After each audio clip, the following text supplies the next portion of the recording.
હા તો ભાઈ આપણે થઈ ગયા છીએ તૈયાર અને વાગ્યા ગયા છે અત્યારે લગભગ 11:15 અને હું જઈ રહ્યો છું અમદાવાદ. મેં કરી છે ઉબેર બુક, કારણ કે આપ જાણો છો રથયાત્રા છે, રિપોર્ટિંગમાં જવાનું છે.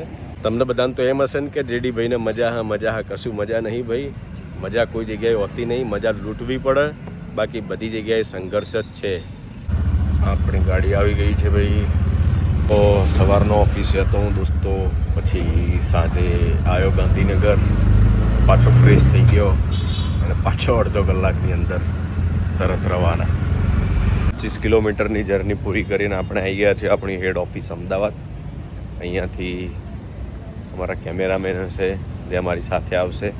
અમારો મેન સ્ટુડિયો છે અહીં અમદાવાદ ખાતે, અને અહીંયાથી અમારા જે ઇક્વિપમેન્ટ ને બધું લેવાનું હશે એ લઈ અને પછી રવાના થઈશું. તો ભાઈ થોડી વાર આરામ કર્યો અમે. વિકી ભાઈએ અડધો કલાકે વિકી આરામ નહીં કરવા દીધો અને અહીંયા કુર્તો ચેન્જ કરી દીધો છે. વિકી ભાઈ પણ રેડી થઈ ગયા છે ને મારા જો વિનોદભાઈ પણ બેઠા છે. એ પણ વિનોદ કેટલા વાગે આવ્યા તો ઓફિસે? અચ્છા, એટલે તારે ગાંધીનગર થી આવ્યો તું કે પ્રાંતિજ થી? અને આ છે વિરલભાઈ, છે સુરત થી આવ્યા છે કવરેજ કરવા માટે, એમને ખાસ મહેમાન તરીકે બોલાયા. આ દેવજીભાઈ છે છેક રાજકોટ થી આવ્યા છે કવરેજ કરવા માટે સ્પેશિયલ રથયાત્રાનું. અને અત્યારે વાગી ગયા છે, જ્યારે તમારી સાથે બ્લોગ બનાવી રહ્યો છું ત્યારે કેટલા વાગ્યા છે?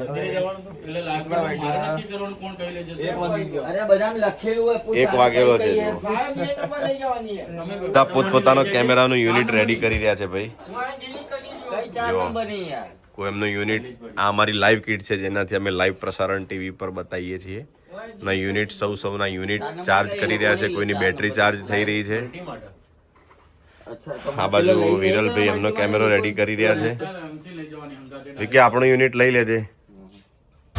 જો ભાઈ રાત્રે 1:45 વાગ્યાનો નજારો મંદિરની બહારનો. જો ભાઈ ફાઇનલી આવી ગયા છે મંદિરની અંદર અને અહીંયા કેમેરા સેટઅપ લગાવવાનો છે.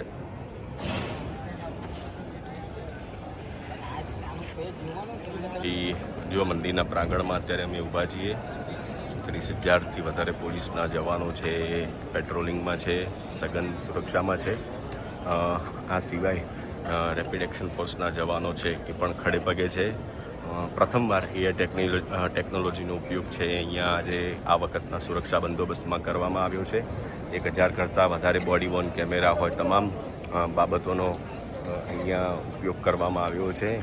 અને આખો જે રથયાત્રાનો રૂટ છે, જ્યાંથી રૂટની શરૂઆત થાય મંદિરના પ્રાંગણથી લઈને જ્યાં સુધી ફરીને રથ પાછો ફરે, ત્યાં ચપ્પે ચપ્પે પર પોલીસના જવાનોની પણ બાજ નજર આ વખતે રહેવાની છે. ડ્રોનનો પણ ઉપયોગ કરવામાં આવી રહ્યો છે. અને આ વખતે કોમ્બિંગ કરી અને જે જૂના રીઢા આરોપીઓ હોય એમને પણ પોલીસે એક વોર્નિંગ પણ આપી હતી. તો અત્યારે અમે રિપોર્ટિંગ કરી રહ્યા છે. વાગ્યા છે સવારના 8 અને અમારા કેમેરામેન વિઝ્યુઅલ શૂટ કરી રહ્યા છે મંદિરમાં.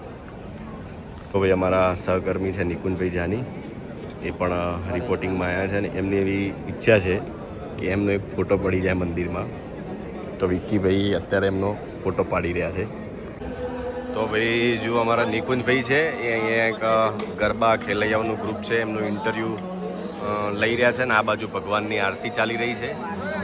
તો ભાઈ જો આ જે ગ્રુપ છે ને 25 વર્ષથી સતત અહીંયા ખેલૈયાઓ ગરબે રમવા આવે છે અને ગુજરાતની લોક સંસ્કૃતિને જીવંત રાખે છે.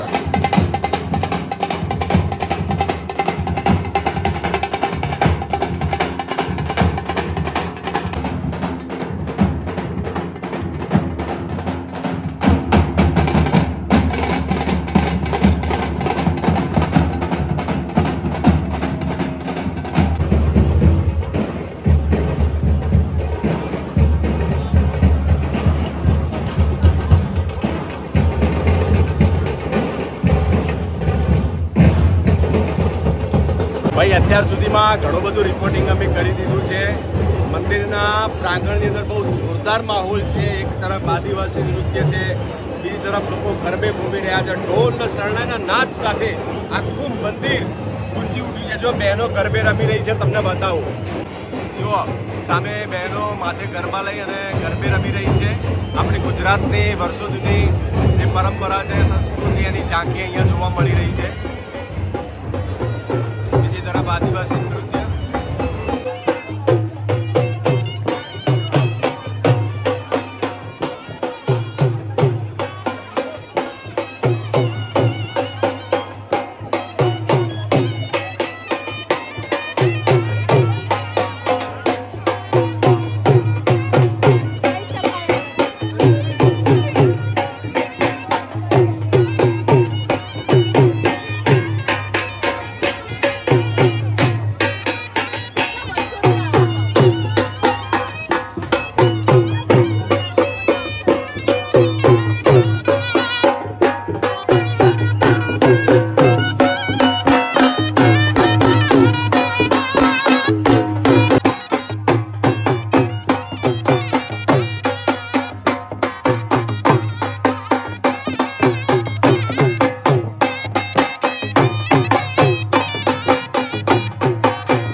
અને હવે થોડી વારમાં મુખ્યમંત્રી ભૂપેન્દ્રભાઈ પટેલ આવવાના છે પહિંદ વિધિ કરવા માટે.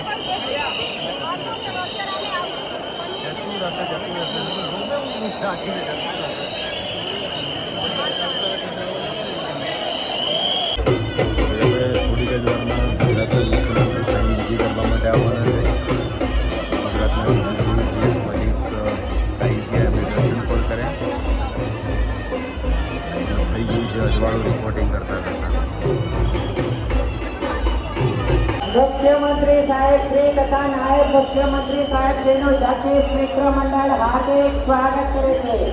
મુખ્યમંત્રી સાહેબ શ્રી તથા નાયબ મુખ્યમંત્રી સાહેબ શ્રીનું જગદીશ મિત્ર મંડળ હાર્દિક સ્વાગત કરે છે. જય રણછોડ. તમામ દર્શનાર્થી ભાઈઓ બહેનોને નમ્ર વિનંતી કરવામાં આવે છે, ભાઈ પરદેશીનો રથ મંદિર બહાર આવશે તે માટે શાંતિ જાળવો. ભાઈ પરદેશીનો રથ ચોક્કસ સમયમાં મંદિર બહાર આવશે તે માટે શાંતિ જાળવીને ઉભા રહો. પોતપોતાના પૈસા બાકી ચડદાગીના નાના બાળકો. જુઓ ભાઈ, પડી ગઈ સવાર. અમારી ડ્યુટી મંદિરમાં હતી. રથોએ પ્રસ્થાન કર્યું એટલે અમારી ડ્યુટી પૂરી થઈ. વિક્કીભાઈ આગળ આગળ જઈ રહ્યા છે, હું પાછળ પાછળ જઈ રહ્યો છું. અને હવે અમે જઈએ છીએ અહીંયાથી ઓફિસ. બહુ ચાલી લીધું ભાઈ આજે તો. બપોરે અમે થોડો આરામ કરી લીધો ને અત્યારે ફરીથી અમે આવ્યા છીએ ઘી કાંઠા વિસ્તારમાં. અહીંયાથી પણ અમારે રિપોર્ટિંગ કરવાનું છે એટલે અહીંયા અમને પડી જશે સાંજ. ઊંઘ પૂરી ન થવાથી આંખો સૂજી ગઈ છે.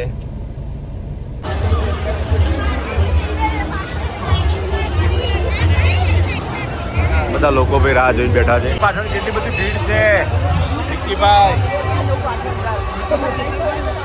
જુઓ ભાઈ, રસ્તા પરથી અલગ અલગ ટેબ્લો પસાર થઈ રહ્યા છે અને મોટી સંખ્યામાં ટેબ્લોની ઉપર પણ લોકો બેઠા છે.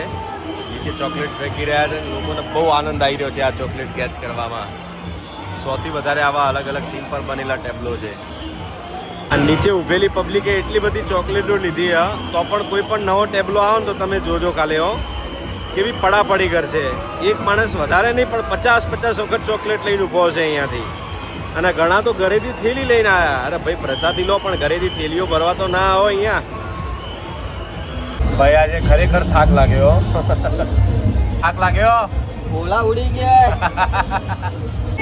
રથની રાહ જોતા જોતા હવે વાગી ગયા છે 7:30. ઓલમોસ્ટ અંધારું થવા આવ્યું છે ભાઈ. ભાઈ આખરે પડી ગઈ રાત. વાગી ગયા 8:30 થી 8:45 અને 2 રથ અહીંયાથી પસાર થઈ ચૂક્યા છે. અને પાછળ છેલ્લે બલભદ્રજીનો રથ છે એ પસાર થઈ રહ્યો છે.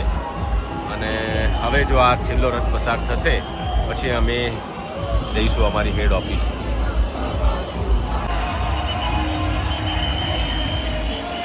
બસ હવેથી રથ જશે નિજ મંદિરે પરત. જુઓ તો ખરા કેટલી મોટી સંખ્યામાં પોલીસોનો કાફલો છે. ફાઇનલી ભાઈ બહુ બધી રાહ જોઈ. ઓલા ઉબેર પણ આજે તો બુક જલ્દી નહોતી થતી. એટલી બધી તકલીફ પડી ને આજે ખરેખર. પણ ગાડી મળી ગઈ ફાઇનલી ને હવે જઈએ છીએ ઓફિસ. હવે ફાઇનલી આવી ગયા ઓફિસે અને હવે જઈશું ઘરે. જો દિકેશભાઈ પણ અત્યારે વડોદરા જવા નીકળે છે. એ પણ રિપોર્ટિંગમાં અહીંયા આવ્યા હતા અને આઈ હોપ કે તમે આ વ્લોગ જોયો, તમને ગમ્યો હશે ને. આ પર્પઝ એ જ છે એક મીડિયાકર્મીની લાઈફ કેવી હોય છે એ તમને બતાવીએ. ટીવી પર તો બધું સુંદર જ દેખાતું હોય. ગમે તો સૌને કહેજો, ન ગમે તો મને કહેજો. સીતારામ, જય શ્રી કૃષ્ણ.